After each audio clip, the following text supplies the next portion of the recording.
দর্শক, ভুট্টা অনেকদিন হয়ে গেছে, ভুট্টাগুলো ভাঙতেছে না কৃষকরা। কেন ভাঙতেছে না তা জানেন? গাছে গাছে পরিপক্ক ভুট্টা পেকে গেছে, সময়ও ঘনিয়ে গেছে, তবু এসব ভুট্টা চাষিরা ঘরে তুলছে না। ঘরে তুলবেই বা কেমন করে? ঘরে তুলতে যে মজুরি শ্রমিকদের, তাও যেন পুষিয়ে নিতে পারছে না। একদিকে সেচ সার, অন্যদিকে নিজের ঘাম ঝরা খাটনি, সবকিছুই যেন ধীরে ধীরে বিসর্জন দিতে হচ্ছে প্রান্তিক পর্যায়ে থাকা চাষিদেরকে। কাঙ্ক্ষিত দাম না পেয়ে এবার হতাশ হতে হয়েছে ভুট্টা চাষিদেরও। উত্তরের জেলা দিনাজপুর শহর, রংপুর, ঠাকুরগাঁও, পঞ্চগড়, নীলফামারী ও কুড়িগ্রাম জেলাতে গেল কয়েক বছর ধরে হেক্টরকে হেক্টর জমিতে চাষ হচ্ছে ভুট্টা।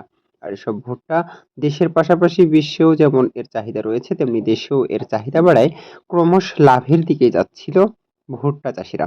হঠাৎ করে গেল কয়েক বছর ধরে যে লাভ দেখেছে, সেই লাভে যেন ভাটা পড়েছে এবছর। চলতি মৌসুমে ভুট্টা চাষ করে যে লাভ হওয়ার কথা ছিল, সেখানে জল ঢেলে দিয়েছে এক অচেনা কাহিনী। যেখানে তারা নিজেদের ন্যায্য মূল্য না পেয়ে এবার ভুট্টা ঘরে তোলাতেও অনীহা প্রকাশ করেছে।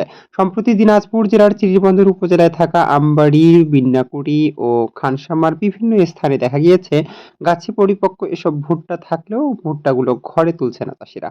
চাষিদের সাথে আলাপ করে জানা গিয়েছে, তারা বলছে যে ভুট্টা তুলতে যে খরচ হচ্ছে, মজুরি দিতে হচ্ছে শ্রমিকদেরকে, সেই টাকাও ঘরে ওঠা যাচ্ছে না। আর দাম কম হওয়ায় এবার যেন ভুট্টা নিয়ে অনেকটাই বিপাকে পড়েছে প্রান্তিক পর্যায়ে থাকা এসব ভুট্টা চাষিরা। তারা বলছে, সেচ সার কীটনাশক ব্যবহার করে যে ভুট্টার ফলন ফলিয়েছি, ফলনে ভালো হলেও দামে ভালো না হওয়ায় যেন অনেকটাই হতাশ হয়েছে।